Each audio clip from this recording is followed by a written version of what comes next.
الرحمن الرحیم نحمدہ و نصلی علی رسولہ الکریم اما بعد۔ دوستو عزیزو، جب بندہ غور کرے تو پتہ چلتا ہے کہ گناہوں کا جد امجد جو ہے کبر ہے۔ کبر ایک ایسی چیز ہے جس سے بعد سارے گناہ اسی سے تعلق رکھتے ہیں۔ حسد، کینہ، بغض، ساری چیزوں اور حب جاہ، حب مال، جتنا چیزوں کو آپ دیکھو گے اس کا اندر چیز آخری وہی ہے کہ کبر ہے۔ آدمی یہ سوچتا ہے کہ بھئی خوب شادی بارات میں خرچ کرے، کیوں کرے؟ کہ بھئی نام ہو، اور آدمی اب چاہتا ہے کہ بھئی پسند ہو نہ ہو پھر بھی کرتا ہے، پسند نہیں ہوتا خرچ کرنا پھر بھی کرتا ہے کہ نام ہو، لوگ کیا کہیں گے، لوگوں کو دکھانے کے لیے کرنا ہے، لوگوں کا دکھاوا ہے، ہماری ناک کٹ جائے گی، اسی چیزوں کے لیے سب کچھ کرتا ہے۔ اور یہی چیز ایسی چیز ہے کہ کبر، جو شیطان کا سب سے بڑا پہلا نافرمانی گناہ یہی ہے کبر۔ اسی وجہ سے سب کچھ جو ہے مردود ہو گیا۔ اور انسان غور کرے، اور اتنا آسان نہیں ہے کبر، سب کچھ سے تو گناہ سے یہ کہے کہ بھئی ایک حسد، کینہ، بغض اس سے تو بچ جائے، لیکن کبر سے بچنا بہت مشکل ہوتا ہے۔ اور خاص کر جو حضرت حکیم الامت تھانوی علیہ رحمہ فرماتے ہیں کہ علماء تو زیادہ اس کا دعویٰ نہیں کرتے، لیکن جہاں خانقاہیں ہیں، ان جو خانقاہوں میں اللہ والوں سے تعلق رکھتے ہیں، وہ اپنے آپ کو مٹانے کا دعویٰ کرتے ہیں، تو وہ تو دعویٰ علماء میں نہیں ہوتا ہے، علماء تو اپنی جگہ رہتے ہیں، لیکن اب وہ ہوتا ہے اس میں زیادہ ان پر مرض ہو جاتا ہے، اس کا پتہ نہیں چلتا۔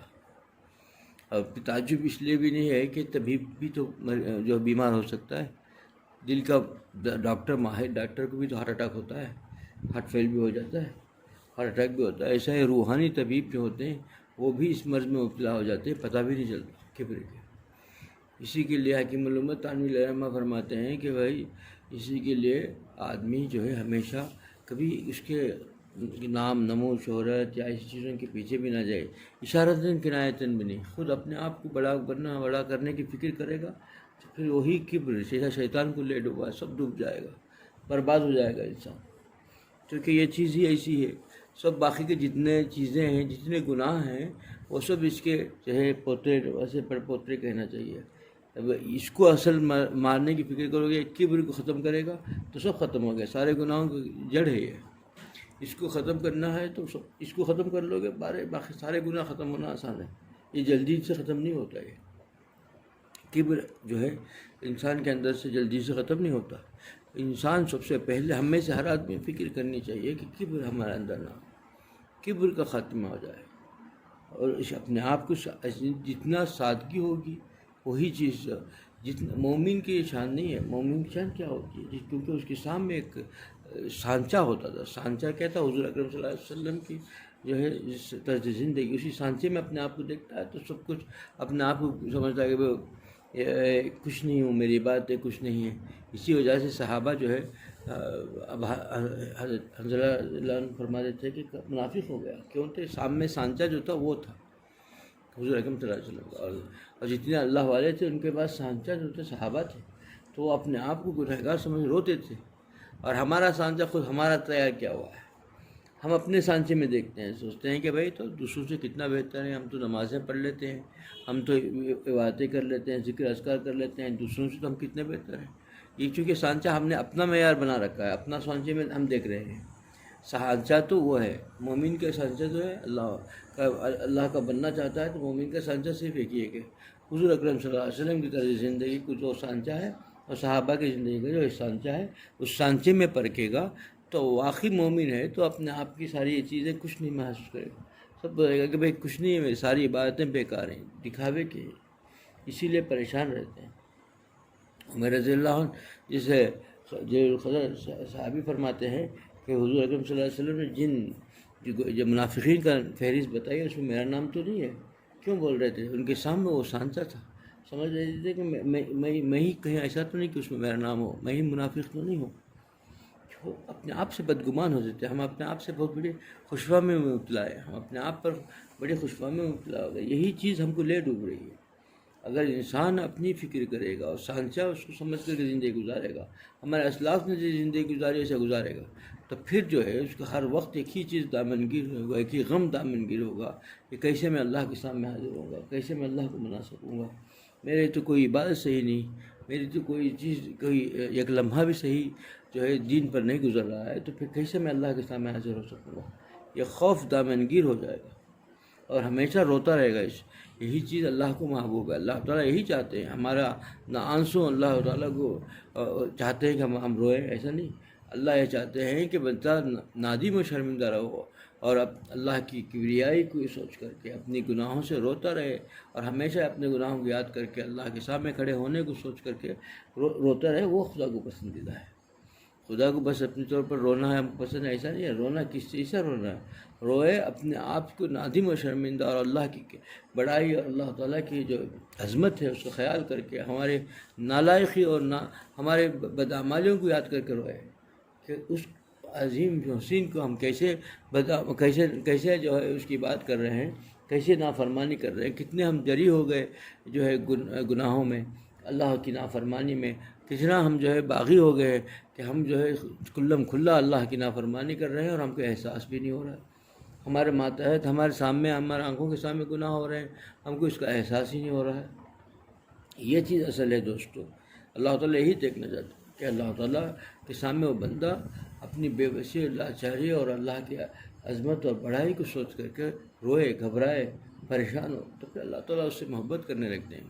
اللہ تعالیٰ کی جو ہے، اللہ تعالیٰ ایسے رحیم ہیں، آقا ہیں، وہ لپک کر لے لیتے ہیں کہ اپنے آپ کو بے بس محسوس کرے اور اللہ تعالیٰ ہی کا سہارا سمجھے، اس وہی ایک سہارا اس کو نظر آئے، اور دل کے ساتھ سچائی کے ساتھ، چونکہ وہ عالم الخبیر ہیں، وہ جانتے ہیں، دلوں کے بھیدوں کو جانتے ہیں۔ تب ہم چونکہ دکھاوے کا کریں گے تو اس سے کیا ہوگا؟ دل کے اندر تو کوئی اللہ کی عظمت نہیں، اللہ کے تو خوف نہیں، اور جو ہے گناہوں پر جری ہے انسان، اور پھر چونکہ دکھاوا کر رہا ہے، دکھانے کے لیے لوگ سمجھیں کہ بڑا ہی جو ہے نیک ہے، رو رہا ہے، یہ سب کچھ نہیں ہے، اور بڑا مصیبت میں ہے وہ، یا اور بھی اللہ کی طرف سے پریشانی میں مبتلا ہو جائے گا، اس لیے کہ یہ تو لوگوں کو دکھاوے کے لیے کر رہا ہے، لوگ اسے نیک سمجھیں اس کے لیے کر رہا ہے۔ یہ بھی ایک کبر ہے، کبر کے لیے کر رہا ہے کہ آدمی لوگ اسے بڑا دیندار سمجھیں، نیک سمجھیں، اور بڑا جو ہے دنیا میں۔ اسی لیے جو آدمی دنیا کے اندر، اس دنیا کے اندر، فانی دنیا کے اندر اللہ تعالیٰ کے جو ہے فانی دنیا کے اندر شان شوکت اور اپنی بڑائی چاہتا ہے، وہ بدبخت ہو جاتا ہے۔ اللہ تعالیٰ فرماتے ہیں کہ جو ہے اس کی کیسے جا سکے گا؟ سنیے، یہ ایک ایسا گناہ ہے، اللہ کا ناپسندیدہ چیز ہے، وہ پھر ایسا انسان کیسے جنت پائے گا؟ جنت کے اندر کیسے داخل ہوگا؟ جنت تو پاک چیز ہے، وہ پاک انسان ہی داخل ہو سکتا ہے۔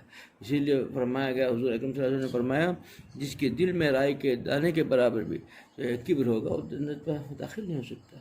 پھر کیسے داخل ہوگا؟ کیونکہ وہ چیز ہی ایسی پاک چیز ہے۔ وہاں پر ایسا انسان جو دنیا کے اندر کبر میں اور اپنے نام نمو شہرت میں زندگی گزارنا چاہتا ہو، یہاں لوگوں کے اندر نام و شہرت چاہتا ہو، وہ تو ذلیل خوار ہوگا۔ جیسا شیطان ذلیل خوار ہوا اسی کبر کی وجہ سے، انسان بھی ذلیل خوار ہوگا۔ یہ جو سارے گناہوں کا جو ہے اصل جڑ ہے، اس جڑ کو کچلنا ہے، اس کے لیے اللہ والوں کی صحبت ہے، اسی کے لیے خانقاہ ہیں۔ لیکن وہاں جا کر بھی آدمی یہی چاہتا ہے، یہی نام نمو شہرت چاہتا ہے کہ یہاں جانے کا مقصد کیا سمجھ رہا ہے کہ ہم کو لوگ نیک سمجھیں، ہم کو اللہ والا سمجھیں، ہم کو جو ہے بڑا دیندار سمجھیں، تو پھر فائدہ نہیں، الٹا نقصان میں آ گیا ہے، وقت ضائع کر رہا ہے۔ اس لیے کہ وہاں جس مقصد سے جانا تھا وہ اس مقصد سے نہیں گیا، وہاں جس کے لیے جہاں جا کر جو چیز حاصل کرنی تھی وہ تو حاصل کرنے سے رہی، وہ تو وہاں جا کر بھی دنیا حاصل کرنا چاہتا ہے، اور اللہ کی نافرمانی کی سوچ رہا ہے کہ بھئی اللہ جس چیز کو پسند نہیں کرتا، لوگوں کے اندر شہرت چاہے، اللہ تعالیٰ کسی کو عطا کر دے، وہ اللہ کی عطا ہے، لیکن ابھی کوئی آدمی کبھی بھی جو ہے کسی بھی طریقے سے اشارتاً کنایتاً بھی اپنی کوئی چیز کسی چیز کا ذکر نہ کریں۔ اب دیکھیے، ہم جو ہے کیا اچھا ہے لگتا ہے کہ مفلس فقیر اپنے آپ فقیر جو ہے کبر کرے، کیا اچھا ہے؟ کیا اچھا لگتا ہے؟ فقیر ہے اور کبر کرے، کیا اچھا لگتا ہے؟ محتاج ہے اور بالکل محتاج ہے اور فخر کرے، تو پھر جو ہے کیا اچھا لگتا ہے؟ ہم جو ہے محتاج بھی ہیں، فقیر بھی ہیں خدا کے در کے، تو پھر کیسے کیا اچھا لگتا ہے؟ سوچیے، کوئی بھکاری آ کر کے اگر فخر کرے، غرور کرے، کتنا غصہ آتا ہے، غرور ہے۔ تب یہ ہم جو ہے اللہ کے در کے بھکاری ہیں، اور پھر ہم غرور کیسے کر سکتے ہیں؟ غرور کیسے کرے گا؟ غرور کرنے والا پھر کیسے جو ہے سرخروئی پائے گا؟ غرور نہیں، یہاں تو جو ہے اپنے آپ کو مٹانا ہے، اور سوچیں کہ وہ ذات جو ہے دونوں جہاں کا بادشاہ اور بادشاہوں کا بھی بادشاہ، ایسی قدرت والے خدا کی ہم جو ہے ہر وقت نافرمانی کر رہے ہیں، اس کی شریعت کی پامال کر رہے ہیں، اس کے حبیب حضرت نبی کریم صلی اللہ علیہ وسلم کی سنتوں کی ہم کو کوئی پرواہ نہیں۔ وہ اس کے جو سانچہ وہ چاہتا ہے کہ یہی سانچہ یہی نمونے میں آنا ہوگا تبھی مجھے پسندیدہ ہوگا، اس نمونے کی ہم کو پرواہ نہیں ہے۔ پھر ہم چاہتے ہیں کہ جنت بھی مل جائے، خدا کی محبت بھی مل جائے، خدا کا تعلق بھی ہو جائے، خدا ہم سے خوش ہو جائے۔ کتنے بڑے بڑے خواب دیکھ رہے ہیں، تو کیسے ہمارا خواب ہے؟ یہی چیز ہے کہ بھئی یہ خواب ہو گیا، کیونکہ انسان جو سوچ رہا ہے، کیا سوچ رہا ہے، کر کیا رہا ہے، الٹا سمت میں جا رہا ہے اور چاہتا کچھ اور ہے، منزل کسی اور چیز کی منزل کر رہا ہے، جا کہیں اور رہا ہے، پھر کیسے وہ منزل پائے گا؟ منزل کو پانے کے لیے جو راستہ تھا وہ تو چھوڑ دیا اس نے، منزل کو پانے کا راستہ چھوڑ کر کے دوسرے راستے پر جان بوجھ کے جا رہا ہے، بھٹکنے نہیں گیا، غلطی سے نہیں جا رہا ہے، جان بوجھ کے جا رہا ہے۔ سب کچھ علم میں ہے، علم نہ ہونا اور چیز ہے، علم ہو کر بھی جان بوجھ کر کے دوسری رخ میں چلنا، اور شیطان کے حوارین کا طریقہ اختیار کر لے، اور پھر اس پہ خوش ہو جائیں اور مطمئن رہ جائیں کہ اللہ تعالیٰ ہم کو محبت کرنے لگے گا، ہم اللہ کے جنت کو پالیں گے، اللہ تعالیٰ کے قرب کو پالیں گے۔ کتنے بڑی بیوقوفی، کم عقلی بیوقوفی ہے۔ دوستو عزیزو، ہم میں سے ہر آدمی غور کرے، آج کل کے اکثر جو ہم ہیں، ہمارے دوست احباب ہیں، ہمارے گھر کے لوگ ہیں، کس سمت میں جا رہے ہیں؟ کیا اس سمت سے اللہ ملے گا، اللہ کی محبت ملے گی، اللہ کا قرب ملے گا؟ نہیں ملے گا۔ غلط سمت میں جا رہے ہیں تو ہم کتنی غفلت میں زندگی گزارتے ہیں، اور اس کے لیے ہم کو کیا کرنا چاہیے؟ ہم خود غفلت کی نیند سو رہے ہیں، تو پھر ہمارے ساتھ میں ہمارے گھر والے، گھر کا ہر فرد غفلت کی نیند سو رہا ہے اور ہم کو اس کا احساس نہیں ہے۔ دوستو عزیزو، ہم میں سے ایک وقت کی قیمتی ہے، کب کیا ہو جائے پتہ نہیں۔ اللہ تعالیٰ سب کچھ دیکھ رہے ہیں، یہ سب اللہ کی طرف سے آزمائشیں ہیں انسان کے لیے۔ اس میں بھی اس غفلت کی وقت میں اور ایسے غفلت کی نیند ہم سو رہے ہیں، ابھی تک جاگ رہے ہیں، پھر کب جاگے گا انسان؟ دوستو اللہ سے اسی کے لیے کثرت والا یہی اسی کے لیے فرماتے ہیں، کثرت سے ذکر کرو کہ مردہ روح، مردہ دل میں جان پڑ جائے، تبھی تو سمجھ میں آ جائے خدا کی یاد و محبت میں، تبھی تڑپے گا، تبھی اللہ کو یاد کرے گا۔ یہ تو مردہ ہو گیا ہے، اس کی روح مردہ ہو گئی انسان کی، تو پھر کیا ہے؟ احساس ہی نہیں ہو رہا ہے کہاں چل رہا ہے، کس سمت میں چل رہا ہے، پورے بدن میں زہر پھیل چکا ہو، اس کو پتہ نہ چلے۔ اسی طرح سے گناہوں کا زہر پھیل گیا، احساس نہیں ہے، روح مردہ ہو گئی، دل مردہ ہو گیا، احساس نہیں ہو رہا ہے۔ احساس ہونے کے لیے ہی ذکر کی کثرت کریں، اللہ تعالیٰ کو کثرت سے یاد کریں، اور ہمیشہ ہر دن جو ہے اللہ کو یاد کر کے رویا کریں۔ حکیم علامہ تھانوی علیہ رحمہ بہت اچھا نسخہ بتاتے ہیں، فرمایا کہ جب رات ہو جائے تو سونے سے پہلے دن بھر کے سارے گناہوں کو یاد کر کے اللہ تعالیٰ کے جو ہے حضور گڑ گڑا کر رو کر کے اللہ سے معافی طلب کر لو، چاہے مخلوق کے گناہ یا خالق کے گناہ، سارے گناہوں سے اللہ سے معافی طلب کر لو۔ معافی طلب کر لو گے تو انشاءاللہ العزیز اس کی وجہ سے گناہوں سے کچھ چھوڑنا آسان ہو جائے گا، گناہ سے بچ جائے گا، آئندہ گناہ سرزد نہیں ہوں گے۔ اگر گناہ ہو بھی جائے تو ایک دن اگر گناہ ہو گیا اور دوسرے دن، تو ایک دن کا گناہ باقی رہے گا، پھر توبہ کی توفیق ہو جائے گی۔ اگر نہ ہوئی، موت ہو جائے تو ایک ہی دن کا گناہ باقی رہے گا، اس ایک دن کے گناہ سے اللہ کی ذات کریم اور رحیم آقا سے امید ہے کہ وہ بھی معاف ہو جائے گا۔ تو بہت آسان سہل نسخہ ہے کہ سونے سے پہلے ہر دن بھر کے سارے گناہوں کو یاد کر کے رویا کرو، اور اللہ کے حضور گناہوں سے توبہ، سچے دل سے توبہ کر کے سویا کرو۔ بہت آسان چیز ہے، اس پر عمل کر لے گا فلاح پا لے گا۔ اللہ مجھے بھی اس پر عمل کی توفیق عطا فرمائے، آپ لوگوں میں اس پر عمل کی توفیق عطا فرمائے۔ وآخر دعوانا الحمدللہ رب العالمین۔